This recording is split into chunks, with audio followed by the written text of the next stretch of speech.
the Wildlife Observer Network.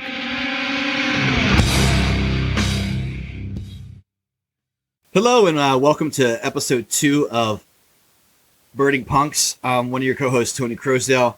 Since this is an interview, it'll just be me. Paul will be on when we do discussion shows when we are on together.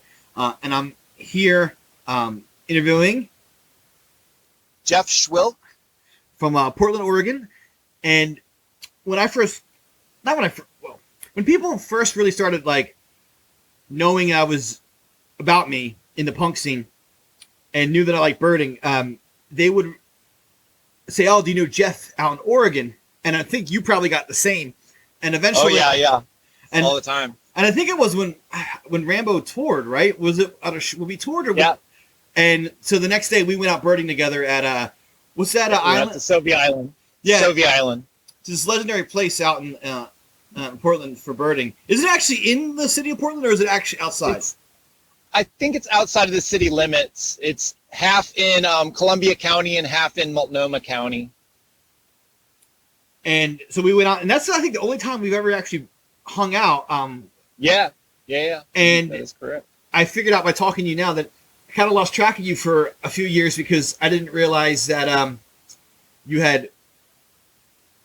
I get friended a lot of people on Facebook and for birding, and, they had different names. And so, do you call it Jai or J.I.? I tried. It was supposed to be J Orniphoto, but it didn't. They wouldn't let me use one letter, so I just chose I, which makes it appear as if I'm Korean or something.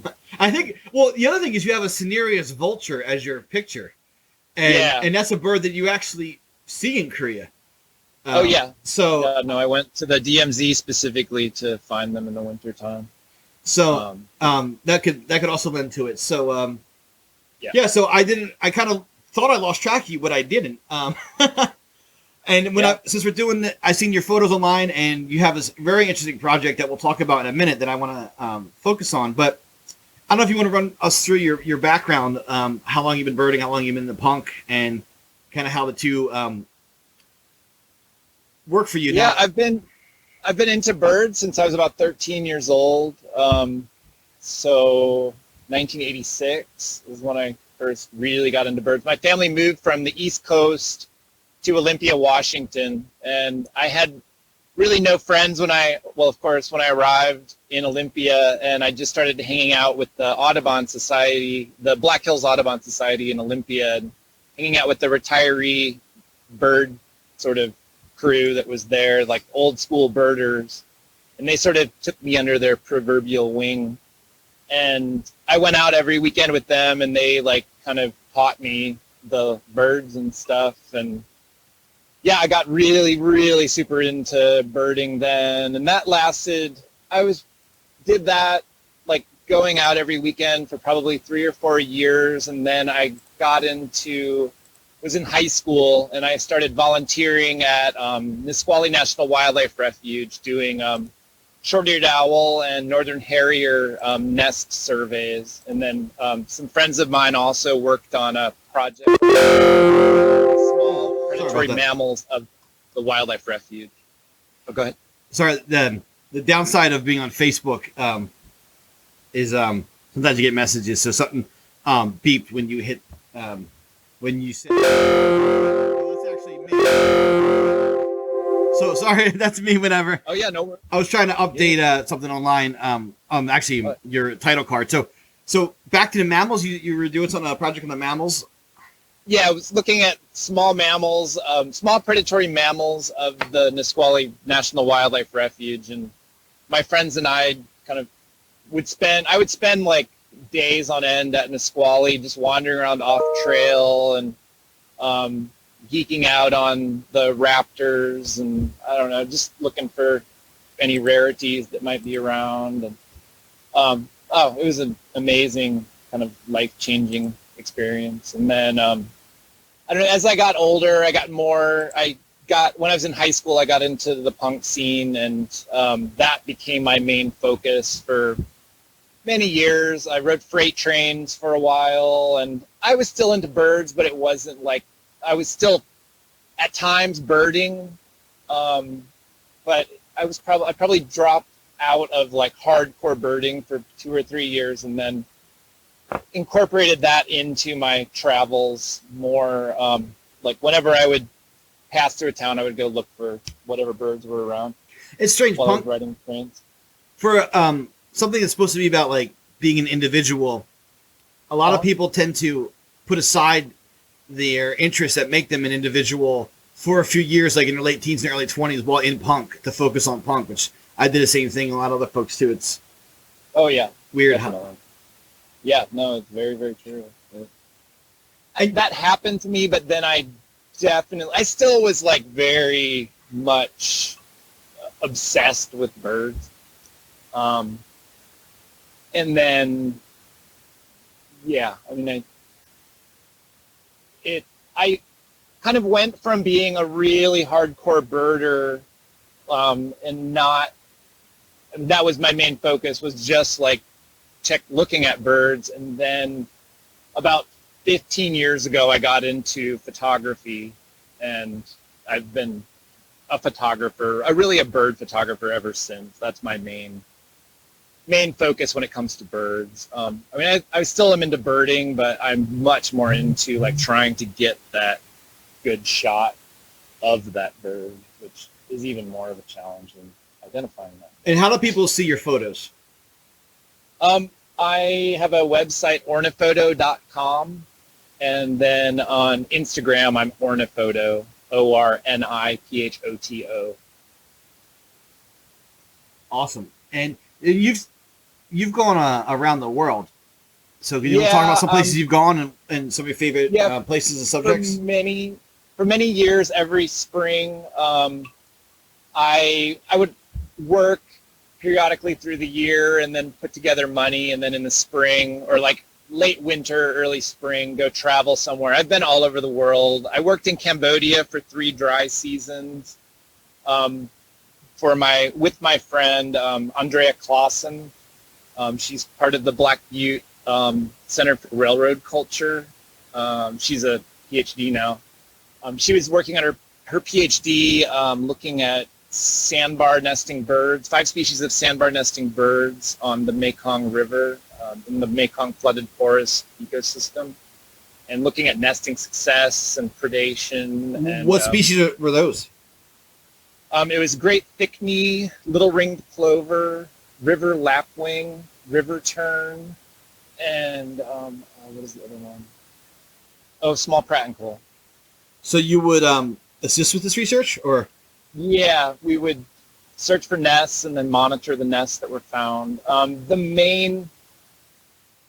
One of the main species, World Wildlife Fund was also somewhat involved, and they were doing nest protection for river terns. The population of river terns has pretty much almost totally disappeared in all of Southeast Asia, except for that one little bit of Cambodia. And that's all, that whole entire ecosystem, the Mekong flooded forest, is threatened by 2 different dams, the Sambo and Stung Treng dams on the main stem Mekong in Cambodia. It would completely just wreck that whole, it's one of the most amazing ecosystems I've ever spent any time in. And it's very, very rapidly being destroyed. But I've been all over the world. I most recently was in South Africa for 6 weeks or so last year. And then I went to Barrow, Alaska during the Ross's gull migration in October to photograph Ross's gulls passing along the coastline of Barrow. I've been to Egypt, Jordan, Palestine, Israel, where else? Argentina. I spent 3 months in Argentina traveling around looking for birds on my own. I never hire a guide. I do everything like sort of on my own. I'm not a rich person, but I just try to make it happen. Try to, if I don't, I'm not going to pay somebody to go show me a bird. I feel like that it's kind of against everything I believe in.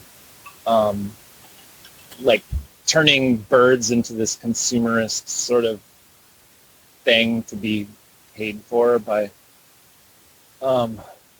people and only for the rich. Yeah, Well, I mean, let's talk about, if you don't mind, let's talk about that for a second. Oh, yeah. I so you have an issue with like local guides?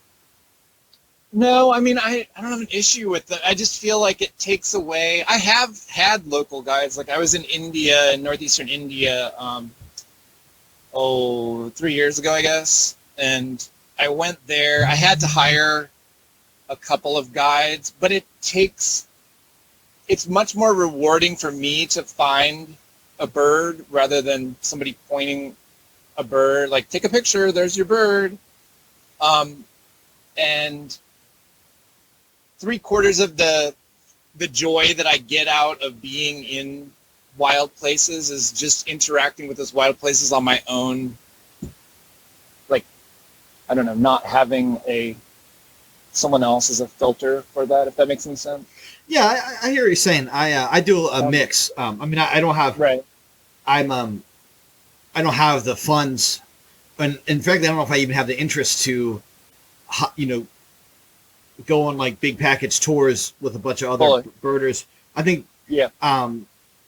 But I like to use local guides when I can, because sometimes it's just, they just find stuff that you're not going to find on your own.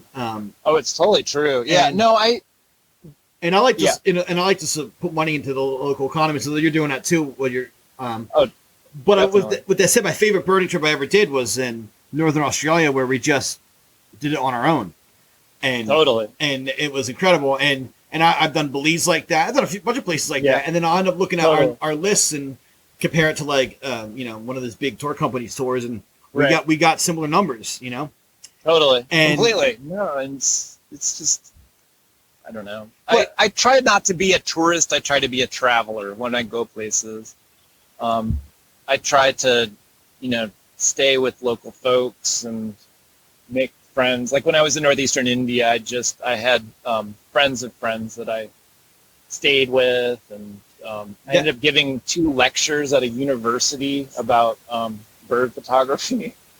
Oh, that's awesome. I don't know. I mean, there's a lot of places I want to go, but Northeast India. Arunachal Pradesh is the most incredible place I've ever been. I want to go back there so bad.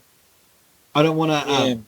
I really need to see Pala's fish eagle. Yeah. I saw one in Kaziranga National Park. Yeah, that was a dream bird for me. It still is. It's such a great bird. I want to see all the Haliaeetus eagles. Yeah. Have you been to Hokkaido? Yeah, I have. Yeah. R.A.M.B.O played when we toured Japan. I flew in a week early. Well, actually, Nice. we toured Asia in general, and I flew in a week early. And the guy who was doing our tour, Satoshi from the band Muga, he's not a birder, but Hokkaido is kind of like Japan's Alaska, and it's like so. It's just inherently interesting to anybody. Like, it's beautiful, and the birds you're looking for are, they're spectacular. I mean, they're as spectacular as they make birds. So it was very fun for him as well. So we went and just I didn't get the fish owl, but we got a lot of we got the cranes, we got both of the eagles, and it was incredible. Yeah. Right. Yep. My friend and I rented an RV for a month and drove across Hokkaido to the far east, like Namuro and Rouse. And when the sea ice was there and stuff, and photographed the stellars, sea eagles, and saw Blackson's fish owl. And oh my god! How'd you get the owl? Did you go to a place where they feed at a hotel, or did you went to the hotel? I heard them though. When we were camped in the RV, just like right near Rouse, not by the hotel, but like a bit away from the hotel. Actually, we heard them also at Namuro at night and saw their tracks in snow. Yeah, such a burr. Oh, that was a big so miss. incredible. I should have gone to the hotel. I don't know if I knew how to find it then. You know.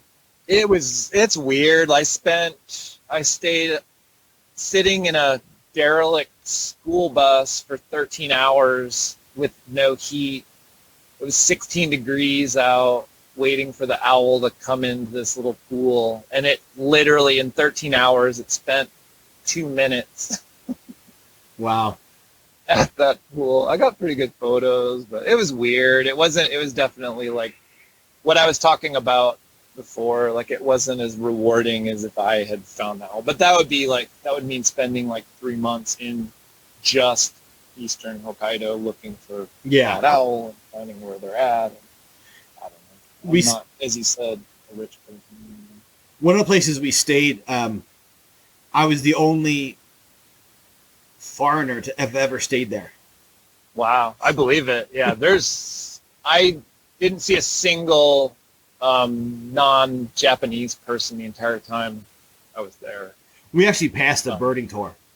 We saw. Oh wow! Like we were at the same nature center at the same time as them, but that's about it. Yeah. Oh, that's cool. Did you see a lot of the stellars?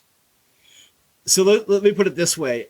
I decided that I had at this one lake near Numero, I had Oh yeah. I was like, I'm gonna have to quantify this. So I was like, I'm gonna count how many I'm seeing. So I decided I was only gonna count the adults because I didn't want to spend the split second to tell a juvenile apart from a white-tailed eagle. You know, I mean, like, even though like it's obvious, but I just didn't even want to hesitate. So I'm just gonna count adults, and I didn't count the ones in the air. I did this sweep, and I counted 84.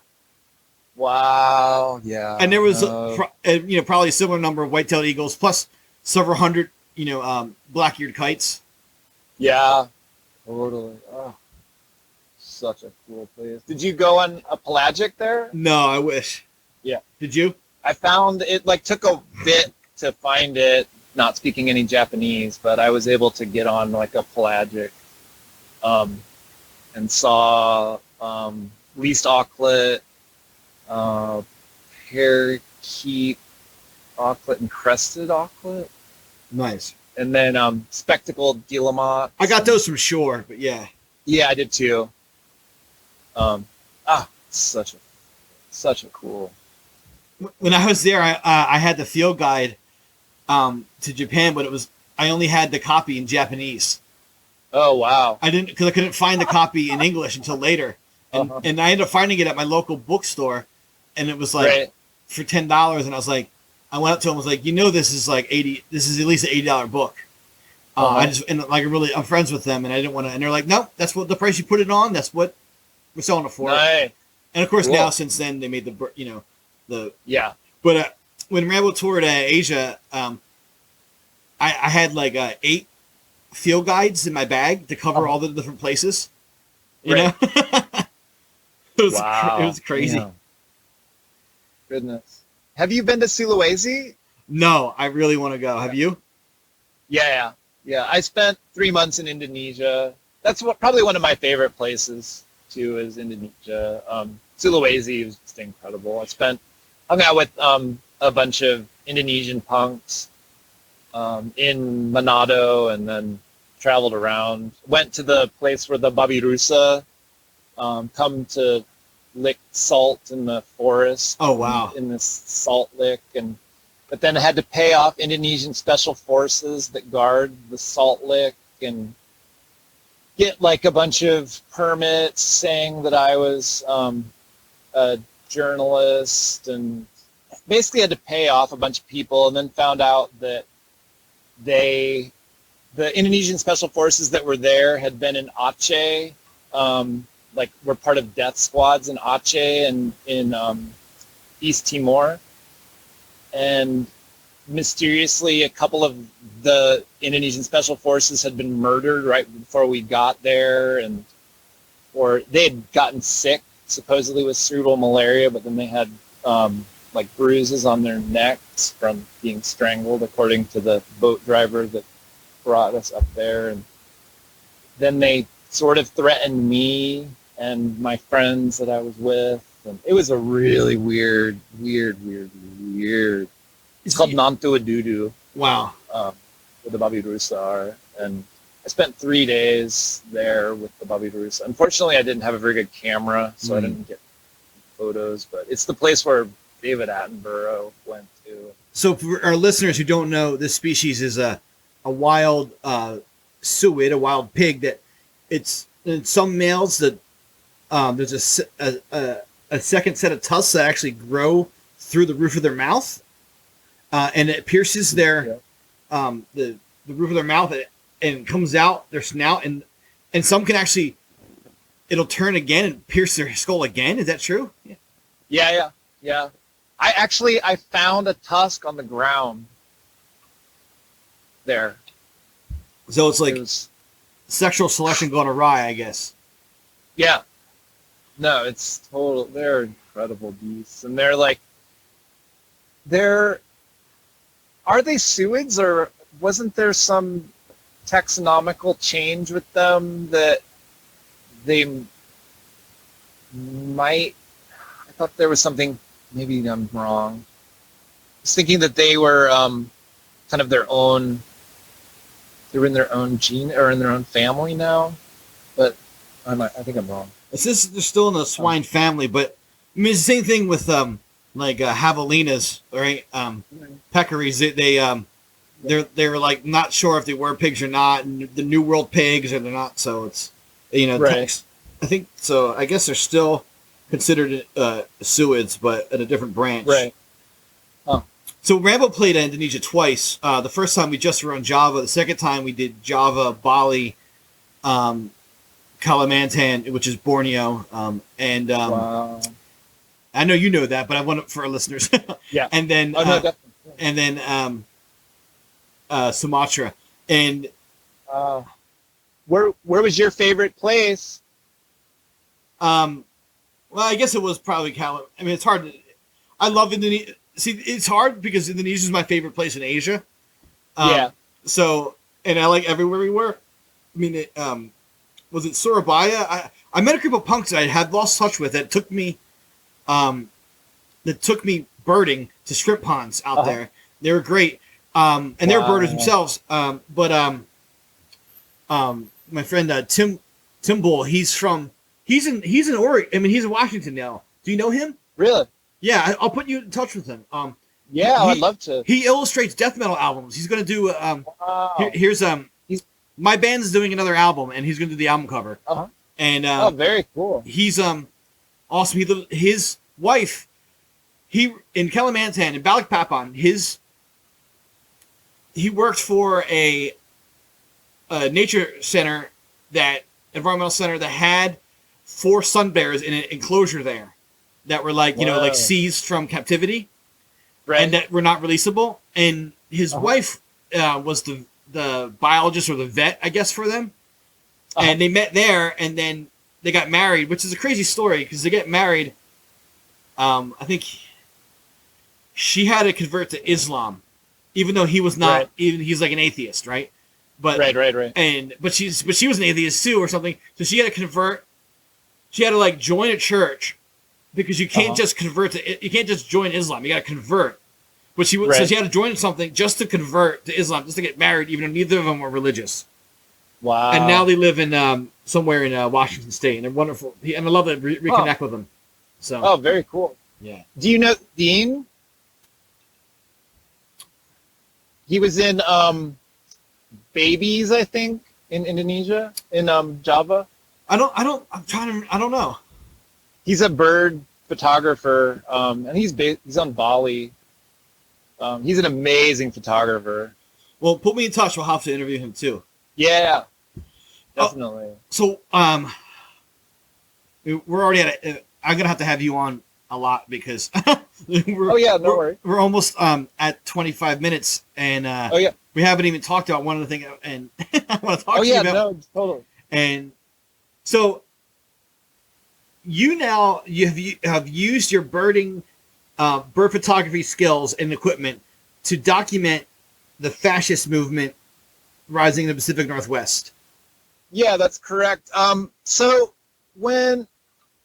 I guess my interest in the like organized fascist movement. I was living in Olympia in the punk scene, and this kid I knew, I was hanging out with him. It was in 1992. A bunch of us were in downtown Olympia, and these Nazi skinheads showed up and asked if we wanted to go drink with them. And most of us decided not to go drink with them, but this kid, Bob Buchanan, ended up going and drinking with them. And then a couple of the skaters that I was with went also, and then they came back. Bob had been living on the streets and hanging out with skinheads for years, so we didn't really think anything of, leaving him with the skinheads. But he ended up being murdered by these two Nazi skinheads who I believe were looking for him specifically to murder because he had testified against them for a murder that had occurred in Spokane, Washington, like a number of years before that. And he had mentioned to me that he wanted to get off the streets, but he had been getting all of these, like, having weird encounters with, like, large kind of lumberjack-looking folks who would ask him if he was a Nazi, and then he would say, no, I fucking hate Nazis. And then they would roll their sleeves up and show him the swastikas tattooed on their arms and say, I am, and walk away. This was a week before he was murdered. So ever since then, I've been like let me back up a little bit. But so right after that happened, I was sort of freaking out about that whole thing occurring. And then within 6 months of that happening, somebody smashed the windshield of my car in front of my parents' house and spray painted swastikas all over my car. And so my paranoia was a higher sense of awareness more than paranoia. Someone had been watching me regarding that whole thing. But so since then, I've been kind of any sort of, appearance of the rise of the fascist movement, I've been kind of aware of. And in, 2015, when the Bundys took over Malheur National Wildlife Refuge, which is one of my absolute favorite places in the whole Pacific Northwest for birds. It's an incredible just oasis of life in the middle of the high desert in southeastern Oregon. Spent a lot of time out there. And once those folks, who at the time, they weren't being depicted in the media as fascists, or like associated with fascists, but I definitely saw links with that like patriot movement to organized fascism, and I definitely feel like that has come to be shown as correct.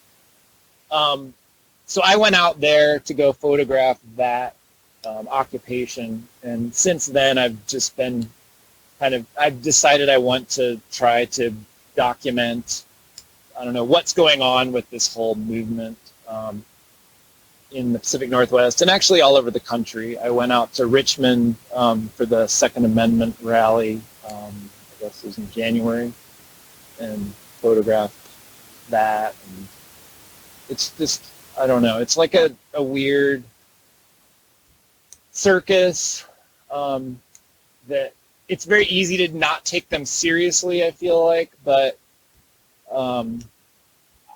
I think that's part of the danger that with that movement is they seem like they're kind of ridiculous and bumbling, and yet they pose a very, very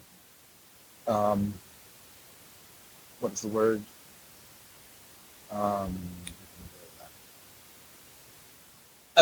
A strong threat to our continued existence, I feel. Yeah, and what's interesting now, I was very active in, I started with my friend Jenny, we started the Philadelphia chapter of the Anti-Racist Action in the 90s, and I was very active. People nowadays would call me Antifa. Right. I know that people were using that term in Europe for over 100 years, but totally. In fact, on my shelf, I actually own a relic of the Spanish Civil War. I have a pistol manufactured by the CNT in 1937. Wow. Yeah. Nice. So people in the Spanish Civil War, the fascists took power in Spain, and besides the non-fascist elements of the Spanish military, communists and anarchists fought against them and ultimately were defeated. So there's a history of anarchist defense against the Spanish Civil War, and it's what I have that from. So I have a strong anti-fascist feelings. It's weird how, and even people who I think should know better, Antifa's become like a dirty word, and I think that's very intentional. Like who should? And it was funny is at a rally here that I was telling you about, I saw a group of guys that I know from they're like non anti-racist skinheads, and I would see them make fun of Antifa on Facebook, and they're in the Muay Thai, right? They're like, and they were at that rally to find Proud Boys to fight them, but yet they make fun of Antifa, and I'm like, in my head, I'm like, okay, if you would find these guys and fight them, they would say Antifa and Proud Boys had a fight, but yet they don't identify themselves as Antifa. And I think a lot of people don't understand that Antifa is not a centralized movement. So people are like, so many people are like, Antifa's the real fascist, and I'm like, fascism by definition has a strong central leadership, right? And they don't even and they don't whatsoever. So it's strange, right? Completely.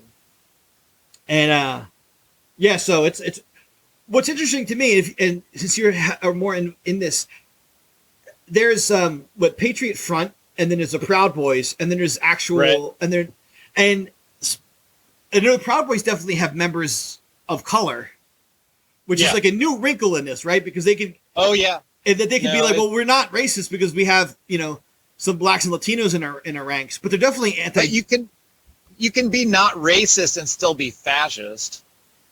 That's, I think, something that needs to be definitely not ignored. But they rub elbows all the time with actual on white supremacists, right? Oh yeah, which is fully. That's the same thing here with Patriot Prayer. That's what they use. They say that they're not racist and hang out with like full on hardcore neo-Nazi white supremacists. Which makes me think that it's almost intentional. It's like, let's have this public face with some token members of color, but we're directly connected to real racist groups as well. So definitely. No, I don't think it's unintentional that they try to appear as if they're multi-ethnic. I got the sense that they were getting a bit because of lawsuits and I think just constant resistance that they were kind of fading out. But what's your sense of these movements in the Pacific Northwest right now? I mean, I know it's hard with COVID. It seems to me that they're definitely trying to cover up their fascist connections or connections to like the global fascist movement, much more so than they were like 2 or 3 years ago. Like at this rally that I was at in Olympia, only 2 or 3 any sort of insignia or symbols or anything that was like openly fascist. Somebody had put a Patriot Front sticker up on a flagpole by the Capitol building. And then I saw someone with a Kekistan flag and an anti-Antifa patch on their jacket.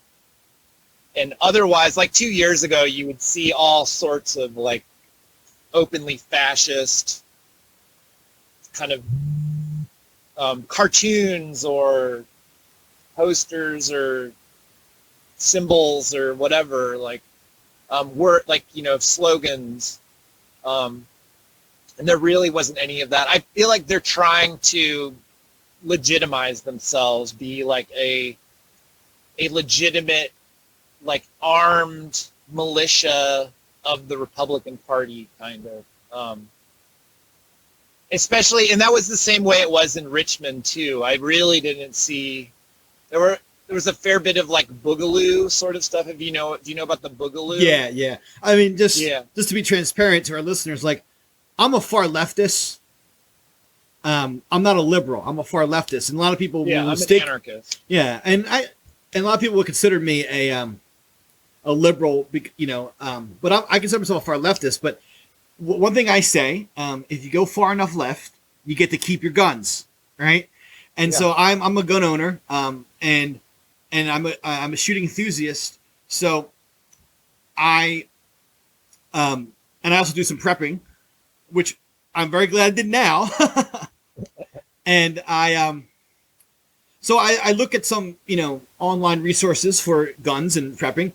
And unfortunately, I wouldn't want to associate. I do not want to associate, socially with most of the people involved. Well, not most, but a lot of the people involved in guns and prepping. And I get privy to some insider baseball from these assholes about the boogaloo, which is like, they're basically looking for an excuse to like start a civil war or like shit go down. And so I'm a little bit privy to some of that stuff. Do you know about the Hawaiian print thing? No, but I've seen photos, some of them from you. So the reason why all of those people in those photos are wearing Hawaiian print is so it's the big luau, the boogaloo. And once that goes down, anybody who's wearing Hawaiian print, which is the boogaloo is the second Civil War, anyone wearing Hawaiian print is on their side and is not to be gunned down. Everyone else is fair game. That's what Hawaiian print means. Wow. And that's what it signifies. It's like, and this is why it's very important for people like you to be out there, because we need to document what they're doing so we have information, completely. Because they're going to pull some. It's all a matter of time. They're going to pull something, and they already are. There's all sorts of terrorist shit going on. Like bombings and mass shootings that they're involved with. But yeah, I think after witnessing Richmond, I am convinced that they're going to stage some sort of like armed uprising coup. I don't know what it'll be, but they're preparing for that sort of thing, and they're trying to right now with the whole anti-lockdown protest movement. I feel like they're trying to legitimize and appear as if they're there to support the local people and blah blah blah. They don't have any openly fascist, white supremacist sort of anything that would put off the general public. I don't know. It's so. What's the deal with that one reporter that claims he was assaulted? Maybe he was, but then he was later, and he was even on Joe Rogan. Andy No. Yeah, and then he was found to be meeting with the Patriot Front and Proud Boys. Oh yeah, he's part of them. Yeah, he is literally a part of Patriot Prayer, or I don't know if he's part of Patriot Prayer, but he's very much associated with those people. I read somewhere, I was out of town for most of all of the Andy No stuff, but he had written up a hit list, more or less, for people to, like the Patriot Prayer, 3%er, Proud Boy folks to target at demonstrations. He's not a journalist. He's he's part of the opposition. Yeah, I'm a podcaster, but I'm also actually I love podcasting, the format, and so I'm a Joe Rogan fan. I listen to a lot of his, and I feel like very frustrated by him. I think he's almost, and some people might jump down my throat on this, but I almost feel like he has an integrity to a fault, and I think that and he's toned it down in recent years, but I don't think he's announced it. But I think he used to really believe in free speech, and I think and for a while the far right was really taking advantage of that platform. And I feel like I'm not saying he's deplatformed him, but I feel like he's like backed off on that as they show the true colors. But that really that drove me nuts when he got on Joe Rogan. And then I know nothing about Joe Rogan, but he's definitely seemed to me like somebody who is profiting off of that whole like alt-right, like kind of has been a loud speaker for those people to utilize. Yeah, and I think they've abandoned him a little bit now that he endorsed Bernie, and he refers himself as a leftist in terms of politic wise. But that really drove me nuts. And then, but it was frustrating. A few months after he was on Joe Rogan and got all this press for being beaten up by Antifa, if he even was, he was exposed on a hidden camera from actually planning an attack on like a leftist bar, right? The cider riot or whatever. Yeah. Yep. No, the whole thing was so. He basically so many of these people have no real politics. They're just grifters. They're using this whole thing to fucking, become famous and make like. I heard he made hundreds of thousands of dollars on that whole thing, on his appearances and on like donations that he was given. It's a fucking money making scheme for these fools. Yeah, and well, it's a very interesting point. And you said that they're grifters and they found people to like take advantage of financially. I feel like there's two things happening in this movement where you have these grifters who want a platform when they get out there, but there's also legitimate. I mean, there's people who want to build a movement, and they want to get foot soldiers, and they found a gullible audience. And I'm just calling it like it is. These people are idiots. And there are people they have an agenda and they're pushing that agenda, but using these grifters as a mouthpiece to legitimize their agenda and like get media attention. I don't like Joey Gibson from Patriot Prayer is definitely being used in that way. I think he's doing it purposefully. He knows what he's doing. All these people know what they're doing. They just don't fucking care.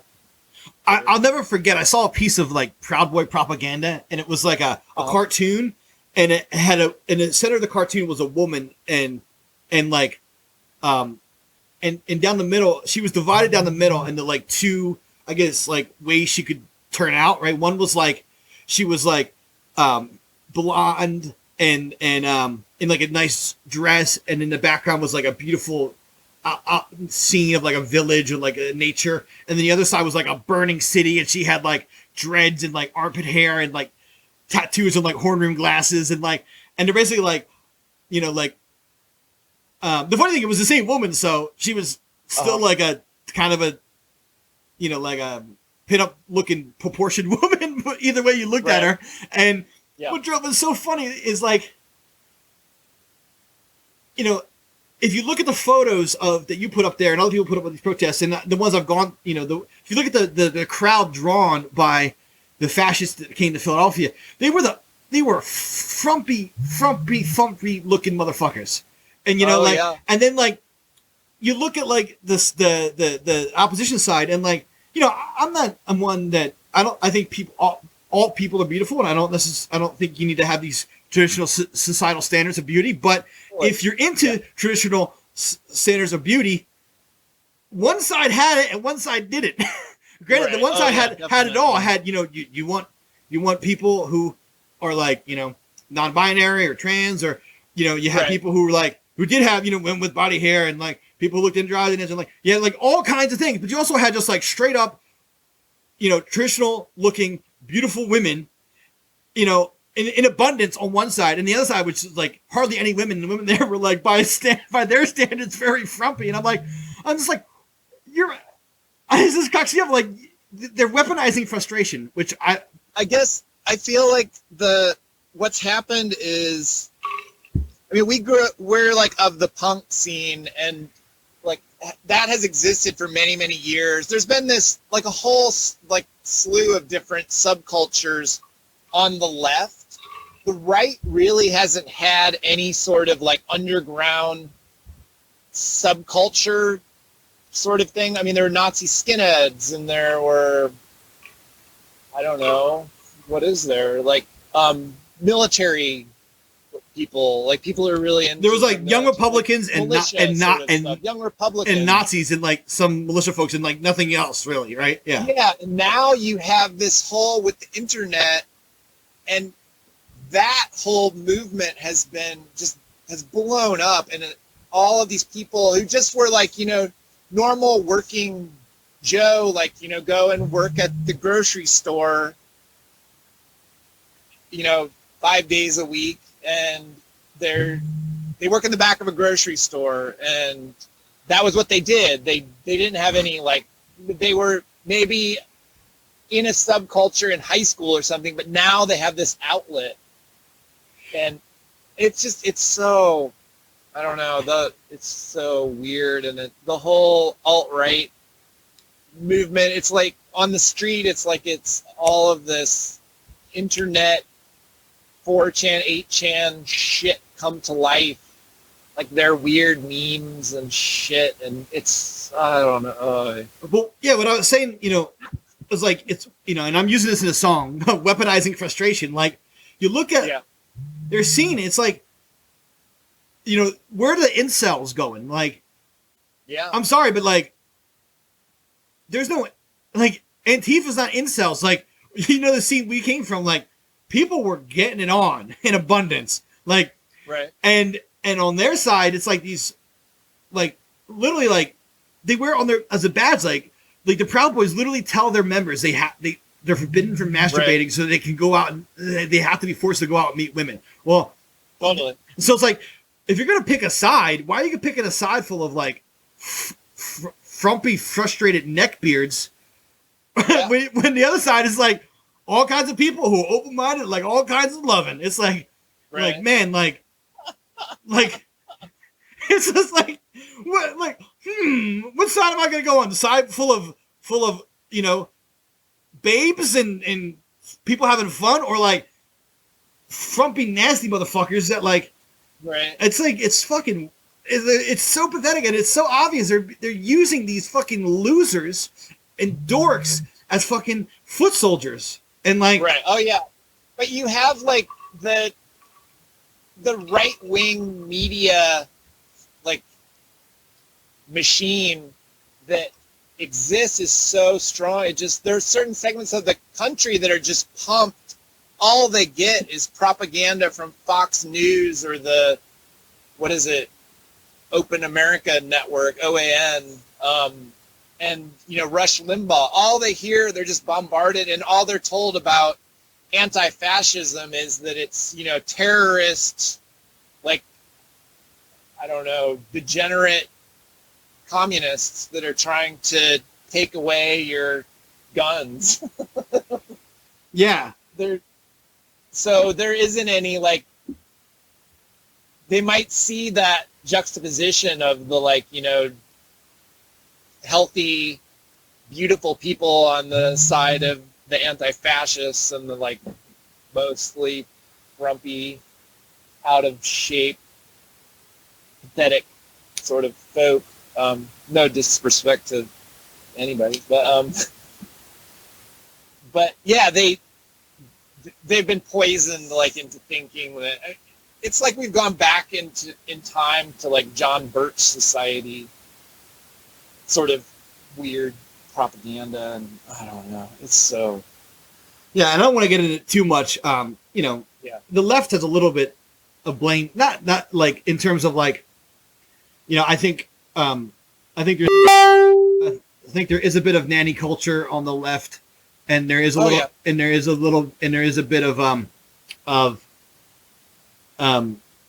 you know, I'm anti-capitalist. I know you are, and the left doesn't do enough to address wealth inequality, and so that builds frustrations that they're taking advantage of. And you know, I think there is a little bit too much of I'm not one of the people like, oh, these SJWs, because like Right. I you know, No. it's funny, like I would until you know I would probably a lot of people probably think I'm very PC, but I do think there's a little bit of like, oh, there's always extremists and people that take things too far, and also I think there's some, frankly, as a gun owner, I think in Democrat strongholds there are some really draconian gun laws, and when people say like, oh, they're going to take your guns away, I'm like, they want to, because the liberals tell me all the time.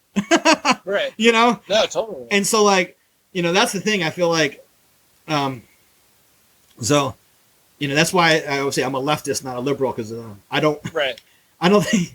I saw someone today post a picture of a Noam Chomsky quote, and was like, and it was like about you know, what's going on right now, and she's like, I'm with Noam, and I'm like, no, you're not. Like, you're a Hillary person that wants to maintain the status quo, but you're a little bit nicer. And it's like my frustration, like Martin Luther King said about the moderates. Like, there is, you know, and you know, neoliberalism has created an atmosphere that has made enough people who don't see a way to a future that are ripe for being recruited into the ranks of fascists.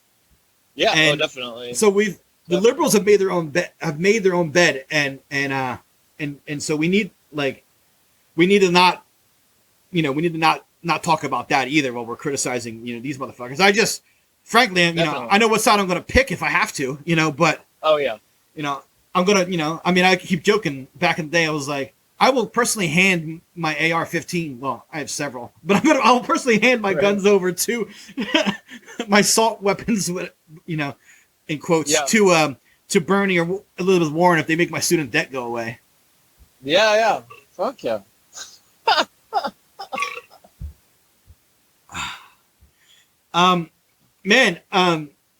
So we're just about at an hour.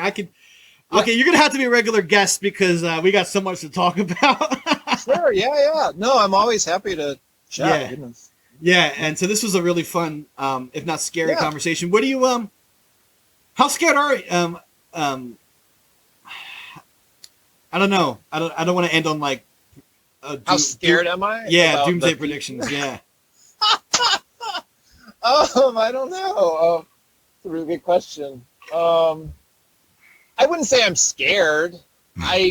What's the point of being scared? I'm aware. I try to be aware of what's going on. I guess worried more than scared. I feel like I'm hyper aware. I'm obsessed with what's going on news wise. Like, I don't know. Since I've gotten a stupid smartphone, I obsessively look at the stupid smartphone and like look at the news and see what next horrific nightmarish thing is happening. I'm hoping that I normally have no interest at all in electoral politics, but I feel like Trump is a demonic force that is trying to destroy the planet and needs to be eliminated any way possible. I don't know. I don't know. I don't know what my level of hope is. I guess I don't have too much real hope, but I'm hopeful that some sort of positive change might occur.